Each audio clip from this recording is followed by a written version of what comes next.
ल 2 to 22 भयो। यसमा यस्तो गर्ने यु हैन यहाँ लेख्यो। अब यसमा के गर्ने मेक द स्लिपिङ लाइन अनि यो स्लिपिङ लाइनलाई जोइन गर्दिछु। अब यहाँनिर चाहिँ चराको खुट्टा भयो है त खुट्टा है त यसरी है। सो अब यसलाई फेरि स्ल्यान्डिङ लाइनबाट यसलाई तलसम्म तान्ने हैन अनि यसको यस्तो सिधाबाट ल्याएर यसलाई पनि यसरी यसरी तान्दिने है त।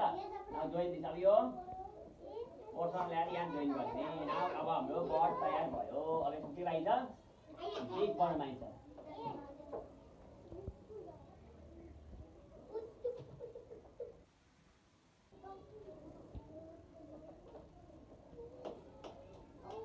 So this is our bird.